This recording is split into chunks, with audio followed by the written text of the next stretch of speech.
Well, sorry na lang si PBBM. Ang pinakamalaking loser sa pagkapanalo ni Trump, si PBBM. Alam mo kasi ang Republicans, conservative. Kita nyo ha, anti-abortion, anti-drugs. Kaya nga pinuri si President Trump. Si Presidente Trump si Presidente Duterte ni President Trump. So balik sila dun sa mga paniniwala na babalik tayo sa pagiging matatakutin sa Panginoon. Wait lang ha, cut muna natin dyan. Ano yung sabi ni Harry Roque? Talo daw mga kababayan, ang mas talo daw dito sa pagkapanalo ni Donald Trump, walang iba kung hindi si PBBM. So ngayon, basahin natin mga kababayan, itong nakita nating balita. Yan. Eto, in-acknowledge mga kababayan ni Trump yung congratulatory message nitong si PBBM. Eto mga kababayan ha, wait lang. Yan. Kung makikita nyo, ito yung source natin ha. Ayan. Sabi kasi dito mga kababayan niya, no, i-translate na lang natin. Yan. Sabi dito, ito daw. Kinilala ni Trump ang congratulatory message ni Marcos ayon dito sa Philippine Envoy Ambassador mga kababayan ng United States. Sabi po dito, ayon daw po dito sa Philippine Envoy, envoy pala mga kababayan, kinilala ni United States President-elect Donald Trump ang mensahe ng pagbati ni Pangulong Ferdinand Bongbong Marcos Jr. sa kanyang pagbabalik sa White House. Sinabi ito ni US Ambassador to the US, Jose Manuel Romualdez, sa GMA News Online noong Huwebes. Sinabi niyang binati ni Marcos etong si Trump sa pamamagitan ng SMS. Binati ni PBBM si President Trump sa pamamagitan ng SMS at kinilala ng may pasasalamat, sabi ni Romualdez. Nang tanungin kung dadalo si Marcos sa inauguration, sinabi ni Romualdez na hindi pa siya sigurado kung ang kupunan ni Trump ay mag-iimbita ng iba pang mga pinuno ng mundo. Hindi namin alam kung ang transition ng team ni Trump ay mag-imbita ng mga dayuhang leader sa inauguration, sabi ni Romualdez mga kababayan. Sa isang pahayag, ito daw, na inilabas noong Miyerkules, binati ni Marcos etong si Trump sa kanyang maliwanag na tagumpay. Si Pangulong Trump ay nanalo at ang mga Amerikano ay nagtagumpay at binabati ko sila sa kanilang tagumpay sa isang ehersisyo sa pagpapakita sa mundo ng lakas ng mga halaga ng mga Amerikano, sabi ni Marcos sa isang pahayag. Inaasahan ng Pangulo ng Pilipinas na makikipagtulungan sa pagbabalik na Pangulo ng US sa malawak na hanay ng mga isyo na magbubunga ng mutual na benepisyo sa dalawang bansa na may malalim na ugnayan, magkabahaging paniniwala, isang pananaw at mahabang kasaysayan ng pagtutulungan. Kaya nga kung titingnan yung mabuti mga kababayan, eto kahit sino talaga, mapapansin yung kahalagahan ng Amerikano sa pahayag ni PBBM. Kasi mga kababayan, napakataas ng pagrespeto ni Pangulong Marcos sa mga Amerikano. Hindi lang sa mga Amerikano mga kababayan, kung hindi sa mga karatig na mga bansa na kaalyado ng Pilipinas. Maging ang China mga kababayan, nire-respeto din naman natin. Kaso nga lang ang problema, mas pinili ng China magpasilaw sa kung ano yung alam nila para bulihin ang Pilipinas mga kababayan. Pero kung tayo ang tatanungin sa administrasyon ni PBBM, mas gusto natin na lahat kaalyado natin. Kaso nga lang ang problema, ang China kasi may personal interest sila sa mga teritoryo po natin. Unlike dito sa Amerika. Ngayon kung titingnan yung mabuti, napakaliwanag naman ang sinasabi dito ni PBBM mga kababayan. Ito pa nga sabi niya dito, inaasahan ng Pangulo ng Pilipinas na makikipagtulungan sa nagbabalik na Pangulo ng US sa malawak na hanay ng mga isyo na magbubunga ng mutual na benepisyo sa dalawang bansang may malalim na ugnayan, makabahaging paniniwala, iisang pananaw at mahabang kasaysayan ng pagtutulungan. Umaasa ako, ito yung sabi ni PBBM, umaasa ako na hindi matitinag na alyansa na ito at nasusubok sa digmaan at kapayapaan. Yan po yung pagkakasabi dyan. Ay magiging isang pwersa ng kabutihan na maglalagablab sa landas ng kaunlaran at pakikipagkaibigan sa rehiyon at magkabilang panig ng Pasipiko, sabi ni Marcos. Ayan, kahit sino mga kababayan na bagong presidente ng Amerika, tatanggapin yung ganong klase ng mensahe ni PBBM. Kasi hindi talaga tayo nakikipaggera kung kani-kaninong bansa. Ang gusto lang natin magkaroon ng kaibigan at maayos na kaalyado na hindi nagawa ni Duterte nung panahon niya. Bakit? Minsan na nga lang siya magtiwala sa China pa. Ano nangyari? Binubuli ngayon ang Pilipinas kasi nga may personal interest ang China, mga kababayan, sa teritoryo po natin. Kaya ngayon, kung titingnan nyo, sinabi dito maliwanag, mas kinikilala or kinilala ni Donald Trump yung pagbati ni PBBM, mga kababayan. Yung kay Duterte ba na pagbati, may reply na ba doon si Trump? May sinabi na ba, mga kababayan, si Trump? Sinagot ba ni Trump yung pagbati nitong si Duterte? Wala pa tayo nakikita, mga kababayan. Buti nga ito, yung pagbati ni PBBM, talagang ina-accept or kinikilala nitong si Donald Trump. Tapos sasabihin nitong si Harry Roque, si PBBM daw ang talo dahil sa pagkapanalo ni Donald Trump. Tandaan po natin, mga kababayan, si dating First Lady Imelda Marcos ay matalik na kaibigan ni Donald Trump. Kaya yung sinasabi dito ni Harry Roque na malalim ang ugnayan ni Duterte at ni Donald Trump, isang malaking kalokohan po yan. Maniniwala pa ako kung sinabi niya dito na mas malalim ang ugnayan nitong si Donald Trump at saka nitong si dating First Lady Imelda Marcos. Kasi mga kababayan, siguro naman nakita ninyo, lalo na kumakalat na rin ngayon yung iba't ibang mga klase ng larawan na kung saan makikita nyo nakasama ni dating First Lady Imelda Marcos etong si Donald Trump. So ngayon, kilala na ni Donald Trump etong pamilyang Marcos na mas maayos kausap kaysa dito sa pamilyang Duterte. Ano po, kasi kung titingnan nyo, ito yung isang halimbawa kung paano ibaliwala ni Duterte ang Amerika. Kaya nga ito yung naging sagot sa kanya ni Donald Trump. Kung ayaw ni Duterte, kung ayaw nila, walang problema. At least nagpapasalamat ang Amerika na nakapagsalba sila ng malaking halaga ng pera. Hindi na sila gagastos kasi nga tinanggihan sila ni Duterte. Ano po, so ngayon balik tayo dito. Balik sa pamilya at solid na mga backgrounds. So ayaw ng mga conservatives sa Amerika ang paggamit ng droga. Of course, di pa naman napapatunayan na gumagamit ng pinagbabawal na droga ang PBBM. Pero hanggang ngayon, nandyan ang mga impormasyon, nandyan ang video, nandyan ang mga larawan na mayroong powdery white substance, nandyan yung abutan ng powdery white substance na nangyari, na nakita natin sa lahat, walang denial. So alam ko, nasa isip ngayon ni Trump, naku, could this Marcos be a drug user? At saka wag natin kalimutan, noong 1986 na pinalayas ang mga Marcos sa Pilipinas, Republican din ang nakaupo sa White House. Hindi pinigilan ni President Reagan ang pagsipa kay Presidente Marcos. Kaya talaga iba yung sense of security ni PBBM nung siya ay nakalapit kay Biden. Kasi alam niya, gaya ng ama niya, nagamit niya yung China card para mapalapit kay Biden. Kasi dahil nga ang Biden ay gusto supilin ng paglakas ng China sa pamamagitan ng paggamit ng dahas, at talaga namang nag-aantay lang na pagkakataon na makipaggera ang mga Amerikano under Biden sa China, ayun, ginamit yan ni PBBM para mapalapit kay Biden. Paano? Sa pamamagitan ng pagpayag na magbukas ng 4 pang mga base militar ang mga Amerikano na malapit sa Taiwan. Ibig sabihin, wala namang kinalaman yan sa West Philippine Sea na meron tayong hidwaan sa China. Ang talagang motibo. Hindi naman kasi tayo alam niyo mga kababayan, sa totoo lang ang Pilipinas kasi ngayon, lalo na sa administrasyon ni PBBM, wala naman talaga tayo kung tutusing hidwaan sa China.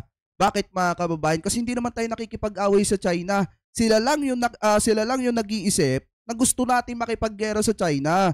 Tayo ay nagpoprotekta lang ng teritoryo po natin, pero hindi nangangahulugan na inaaway natin ang China, nakikipag-away tayo sa China. Nakita nyo ba si PBBM na nagbitaw ng masakit na salita at maanghang na salita laban po sa China? Wala, mga kababayan, kasi nga ang laging sinasabi ni PBBM, protektahan lang natin yung teritoryo natin kasi ating yon, mga kababayan. Ngayon, ang iniisip nitong mga didishet na ito, sila kasi yung nagpapalala, pinapalabas nila sa publiko na tayo ay nakikipaggera sa China Kaya nagkakaroon ng hidwaan sa pagitan ng China at Pilipinas. Pero kung tutusin, wala naman nga talagang hidwaan. Kasi hindi tayo nakikipag-away, hindi tayo nakikipaggero sa China. Nagpuprotekta lang tayo ng teritoryo po natin. Ano po, at saka mga kababayan, kahit noon pa man, kahit anong panahon pa ng gera, kaibigan na natin ang Amerikano, mga kababayan, at naging katulong natin sila sa pakikipagdigmaan. Kaya nga nakakapagtaka dito kay Harry Roque na parang ang dating kasi sa mga binibitawan niyang salita na parang nga ngayon lang tayo bumabalik sa Amerika. Nung panahon lang naman ni Duterte tayo nawalay sa Amerika kasi nga mga kababayan, mas pinili ni Duterte na kaibiganin ng China at magtiwala ng matindi sa China kaysa makipagkaibigan sa lahat. Mga kababayan, ano po, at kung matatandaan nyo, di ba minura pa nga ni Duterte etong Amerika. Pinakyuhan pa nga ata niya, mga kababayan. Ano po yung dating presidente ng Amerika. So ngayon, ipagpatuloy pa natin.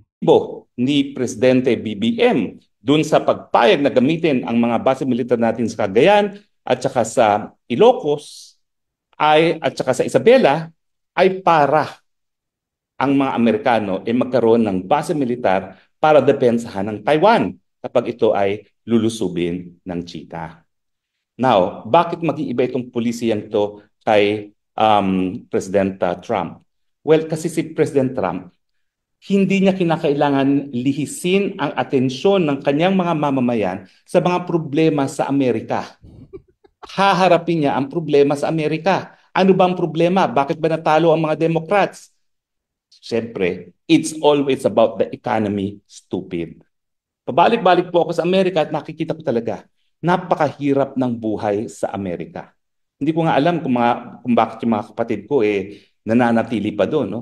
Bagamat yung isang kapatid ko, doktor, ayun, naintindihan ko, milyonaryo yun. Yung isang kapatid ko, executive. Pero yung nurse at saka yung isang nagtatrabaho sa hotel, sabi ko, umuwi na kayo.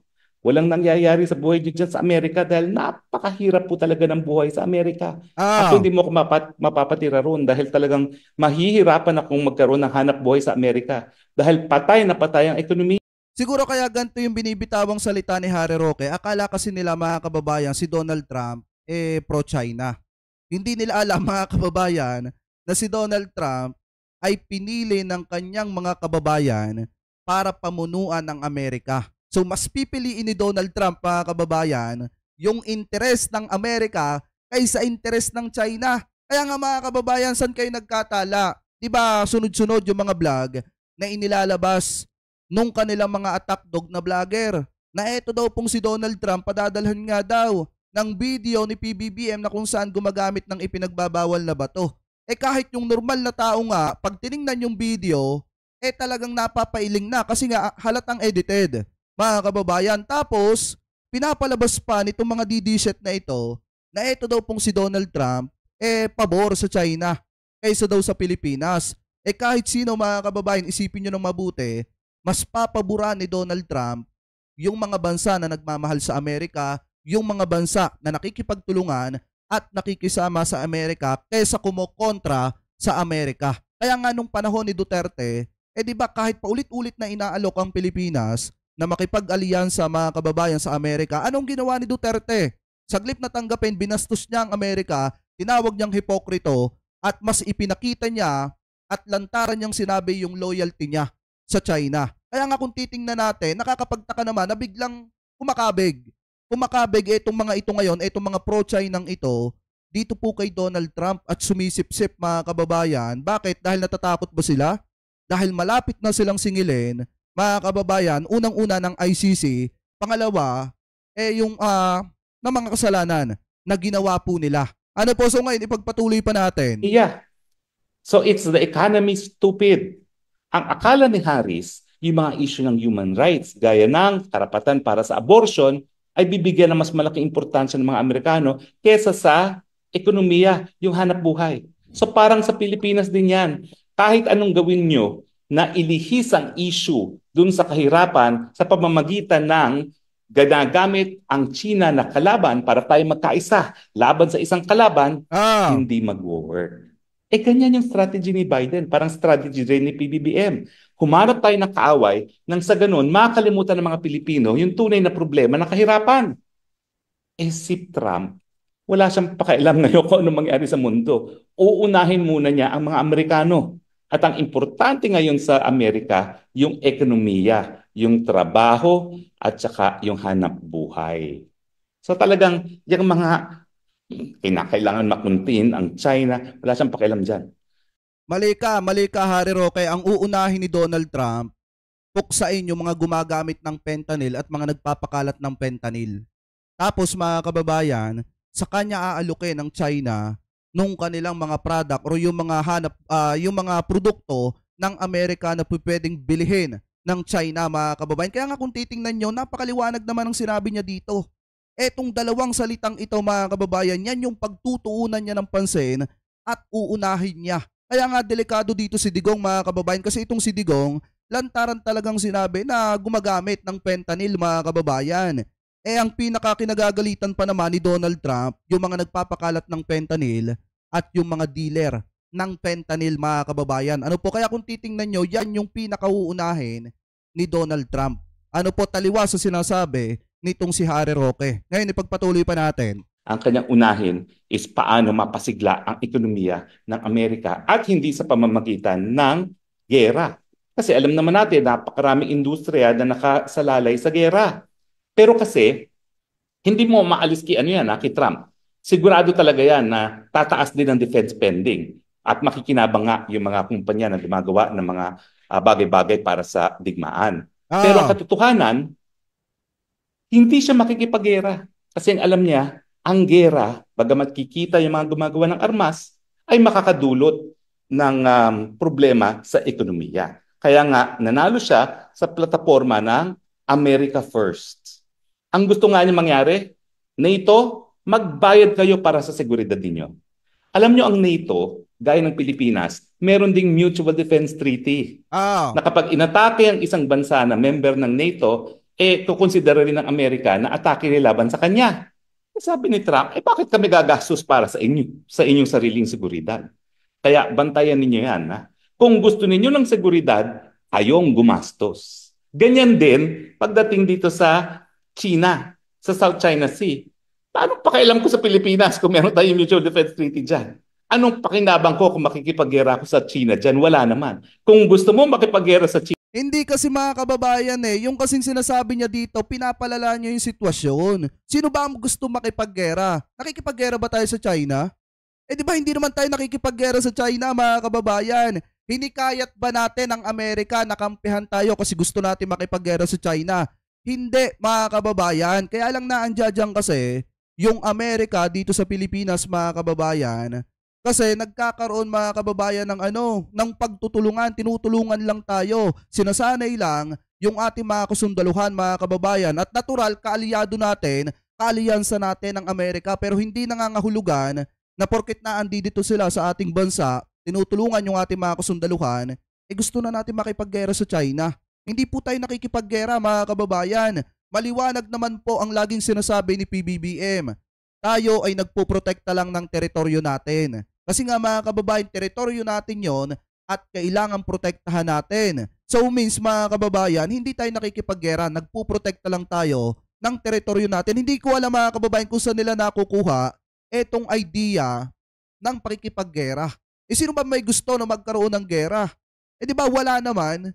Mga kababayan, kaya nga nakakagulat na lagi nilang paulit-ulit nilang sinasabi kahit do sa mga maisog rally pa nila na nakikipaggera po tayo. Hindi tayo nakikipaggera. Nagpuprotekta lang tayo ng teritoryo. Ano po, ipagpatuloy pa natin? China, hindi makipaggera ka pero wala akong pakialam dahil ako American first. Kaya nawala ang pinakamalaking alas ni PBBM sa suporta ng Amerika. Yung paniniwala na importante ang Pilipinas dahil kinakailangan maghanda para sa gera laban sa China. Ang sabi ngayon ni Trump, pakialam ko sa inyo.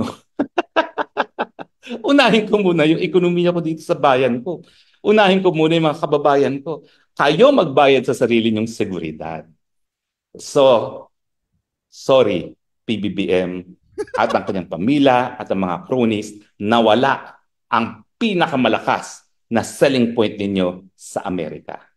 At, huwag niyong kakalimutan, yung pagkakaibigan ni Presidente Duterte at Presidente Trump na kapag patuloy niyong ginipit ang mga Duterte, ano sa tingin niyo ang gagawin ng kaibigan? Diba? Lalong-lalo na na pinuri ni Trump nung una siyang naging presidente ang drug war mismo ni Presidente Duterte. Ano kayang gagawin ni Donald Trump, mga kababayan? Ito kasi naiisip ko dyan eh. Di ba sinasabi niya, etong mga salitang ito, na ano daw yung gagawin ng kaibigan kapag ka nalaman na ginigipit etong si Duterte. Kasi nga daw kaya nagkaroon ng malalim na ugnayan si Duterte at saka itong si Trump. Kasi nga pinuri daw ni Trump yung war on drugs ni Duterte. Eh ano kaya ang gagawin ni Donald Trump kapag ka nalaman niya na kaya nagkaroon ng war on drugs ang Pilipinas sa administrasyong Duterte ay para pagtakpan yung dalawang drug lord or hinihinalang drug lord na Chinese. Ano kaya ang gagawin ni Donald Trump? Sa tingin nyo, kakampihan niya pa si Duterte? Sa tingin nyo, mga kababayan, pupurihin niya pa yung war on drugs ng dating administrasyon kapag ka nalaman nila na kaya nagkaroon ng ganon ay dahil para protektahan si Michael Yang na mga Chinese, mga kababayan. Diba, Pihado, baka nga unang-una, si Duterte pa yung sampulan ng sinasabi dito ni Donald Trump na death penalty para dun sa mga fentanyl dealer at fentanyl na siguro kasama rin dito yung gumagamit ng fentanyl. Mga kababayan, doon sa mga hindi naniniwala ha, eto pakinggan nyo. I do is I would probably, my first call, I'm going to call up President Xi. I'm going to say you have to honor the deal you made. We made a deal. You'd buy $50 billion worth of American farm product, and I guarantee you he will buy it 100%. Ito yung sasabihin niya daw ha kay Xi Jinping, dalawang bagay. Yung una, yung about do sa product ng Amerika na ibibenta ata dito sa China. Mga kababayan, siguro ito yung about sa economy. Ngayon mga kababayan, yung sunod, pangalawa sa pinakamahalagang gagawin ni Donald Trump kung sakaling maging presidente siya, kasi nung nagsasalita siya dito sa Pennsylvania, ito kasi September 23, 2024. So ngayon pakinggan niyo yung pangalawang pinakamahalagang gagawin niya at sasabihin niya dito kay Xi Jinping. He will buy it. Second thing I'm going to do is I'm going to say you have to give the death penalty to your fentanyl dealers who are sending fentanyl, you know, in China. Di ba mga kababayan, pangalawa daw na sasabihin niya bigyan ng death penalty yung mga dealer ng fentanyl at yung mga nagsisending ng fentanyl, yung mga nagpapakalat ng fentanyl. E paano kapag ka nalaman ni Donald Trump na lantarang sinasabi na itong si Duterte ay gumagamit ng fentanyl, mga kababayan, kaya paiba-iba yung mga pinagsasasabi. E di ba kalalong tinamaan yan? Ano po, kaya nga kung titingnan nyo, ang isa sa pinakamatinding talo dito si Duterte. Buhat nang nanalo si Donald Trump. Bakit? Galit si Donald Trump sa fentanyl. Mga kababayan. Pangalawa, paano kapag ka nalaman ni Donald Trump na kaya nagkaroon ng war on drug para protektahan yung drug lord di umano na Chinese? Eh di ba lalong nagalit itong si Donald Trump dito po kay Duterte? At pag nalaman pa ni Donald Trump yung sinabi ni Duterte na ang mga Amerikano hipokrito, baka isukan na lalo yang si Duterte. Kaya yung sinasabi ni Harry Roque dito na pagkakaibigan, isang malaking kalokohan yan, mga kababayan.